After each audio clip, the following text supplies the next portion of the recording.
membahas mengenai analisis pelanggaran lalu lintas bagi anak di bawah umur dan upaya agar kita dapat menaati lalu lintas. Selamat menyaksikan. Di sini saya akan menjelaskan bagian A, yaitu analisis pelanggaran lalu lintas bagi anak di bawah umur.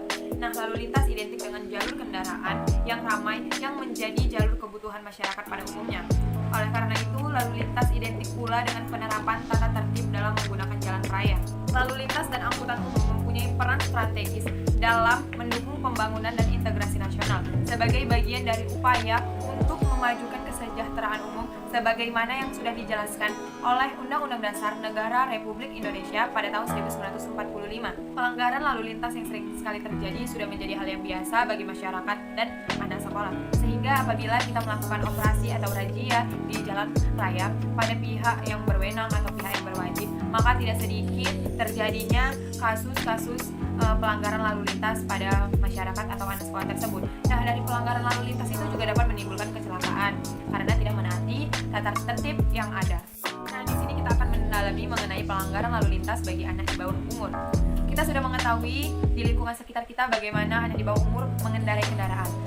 Kalau kita lihat dari kacamata kita, anak di bawah umur sekarang mengendarai kendaraan dengan kecepatan yang lebih dari maksimum. Lalu kurangnya berhati-hati dalam mengendarai kendaraan. Padahal hal yang mereka anggap biasa tersebut dapat menimbulkan kecelakaan pada diri mereka sendiri dan merugikan diri mereka sendiri. Fenomena pengendaraan motor bagi anak di bawah umur merupakan kejadian yang nyata pada saat ini yang sedang marak terjadi di lingkungan sekitar kita. Tindakan tersebut terjadi karena mengikuti perkembangan zaman dan adanya imitasi dari anak tersebut untuk meniru orang tuanya. Nah, salah satu pemicu pelanggaran lalu lintas dan kecelakaan pada anak di bawah umur ini juga terjadi karena minimnya kepedulian dari orang tua tersebut. Jadi pelanggaran lalu lintas ini bukan hanya terjadi karena kenakalan anak tersebut. Jadi peran dari orang tua juga sangat penting untuk pengawasan bagi anak tersebut. Jadi kita misalnya jadi orang tua itu kita juga harus bisa mengawasi anak lebih ekstra, apalagi kita tahu bahwa anak itu mengendarai sepeda motor ataupun mobil. Jadi kita sebagai orang tua itu rasa peduli itu harus lebih meningkat.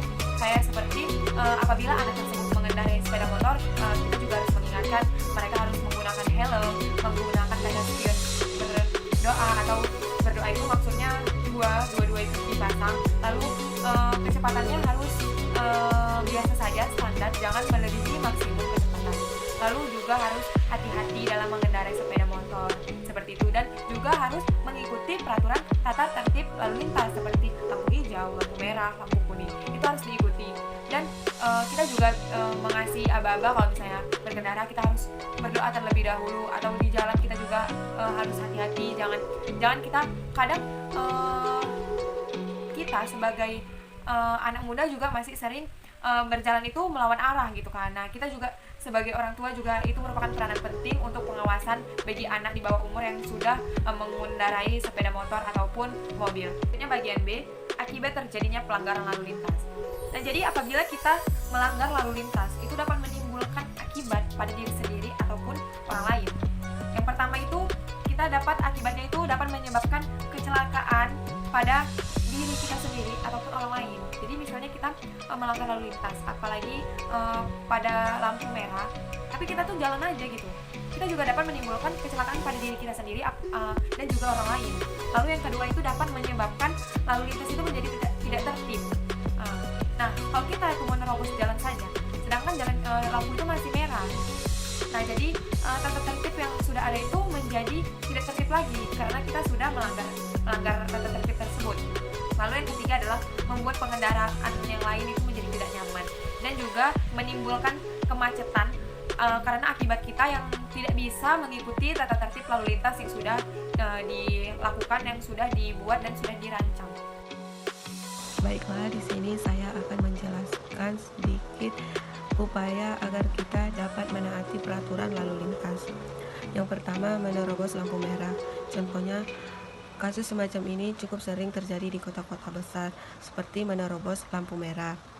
Yang kedua, melawan arus jalan. Contohnya, seorang pengendara motor yang nekat melawan arus jalan karena takut kena razia polisi. Si pengendara yang membawa istrinya itu tertabrak kendaraan lain. Yang lebih ironisnya, istri dari si pengendara terpelanting dan tewas. Yang ketiga, tidak membawa surat kelengkapan berkendara. Yang satu ini lazim dilakukan oleh pengendara di semua umur. Namun yang paling sering melakukannya adalah pengendara motor yang masih di bawah umur. Maka melakukan hal itu karena ingin segera mengendarai motor mereka ke jalan, padahal belum cukup umur dan belum layak punya surat kelengkapan berkendara. Yang kelima, mengendarai kendaraan dengan muatan berlebihan. Contohnya adalah pengendara motor yang membawa muatan sebanyak 3 atau 4 orang. Selain melanggar aturan, melakukan hal tersebut akan sangat membayangkan nyawa. Baik, selanjutnya ada solusi atau upaya yang dapat kita lakukan agar kita bisa menaati peraturan lalu lintas. Untuk menumbuhkan kedisiplinan berlalu lintas kepada masyarakat, sebaiknya dilakukan sejak usia dini dengan cara memperkenalkan rambu-rambu yang sering ditemui anak-anak.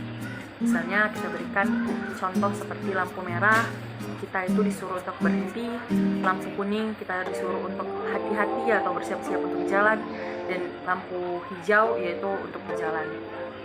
Karena kita tahu sendiri belakangan ini masih banyak kendaraan yang melintas di jalan raya tidak mematuhi peraturan lalu lintas yang ada. Maka dari itu proyek tertib lalu lintas harus ditanamkan sejak usia dini. Dikarenakan melalui pendidikan sejak usia dini diharapkan akan membentuk generasi muda yang patuh akan hukum dan dalam berlalu lintas. Pendidikan berlalu lintas sejak usia dini akan sangat bermanfaat karena itu dapat menanamkan pribadi yang lebih baik lagi dalam berkendara di sepanjang jalan raya. Untuk itu, upaya pendidikan dan sosialisasi tentang rambu lalu lintas harus dilakukan setidaknya seperti seminggu sekali atau 2 minggu sekali seperti itu. Karena di dalam sosialisasi ini generasi muda, anak-anak akan diperkenalkan mengenai rambu-rambu lalu lintas dan bagaimana cara mengendarai dengan baik. Dari tingkat TK, SD sampai SMA bahkan ke jenjang perkuliahan. Sosialisasi ini sangat-sangat bermanfaat dan sangat baik bagi pengguna jalan. Sama-sama menguntungkan diri dengan kita menjaga diri sendiri, dengan kita berkendara dengan baik, kita bisa menyelamatkan nyawa orang lain juga. Namun bukan hanya anak-anak sekolah saja, masyarakat yang biasa juga harus mengikuti peraturan berlalu lintas dengan baik. Contohnya saja seperti organisasi maupun non-organisasi. Dengan diadakannya sosialisasi dan penjelasan tertib berlalu lintas ini, diharapkan para pelajar bahkan masyarakat dapat mengetahui dan mematuhi peraturan lalu lintas dengan baik dan benar. Dengan mematuhi rambu-rambu lalu lintas akan mengurangi tingkat kecelakaan berlalu lintas dan tidak akan membahayakan pengguna jalan. Kita bisa mulai dari kegiatan kita sehari-hari sebagai pengendara. Misalnya harus memiliki kendaraan dan perlengkapan yang baik. Contohnya seperti 1, mengikuti peraturan lalu lintas yang ada di daerah masing-masing kita. Yang kedua, menggunakan helm yang berstandar. Yang ketiga, menggunakan kelengkapan kendaraan yang baik.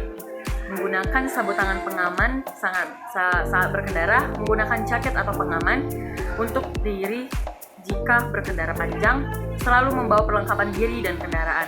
Contohnya seperti SIM, STNK, KTP dan yang lainnya. Yang terakhir, jaga dan rawat kendaraan yang baik. Kita sebagai pengguna jalan raya seharusnya dan sudah selayaknya kita mematuhi peraturan lalu lintas yang sudah ditetapkan. Kita tidak berkendara dengan ugal-ugalan di jalan raya, tidak menerobos lampu merah, selalu melengkapi dan membawa data-data diri saat berkendara panjang. Maka dari itu, kita sebagai generasi muda dan bagi masyarakat diharapkan agar berkendara dan berlalu lintas dengan baik di jalan raya agar tidak melukai orang lain. Terima kasih.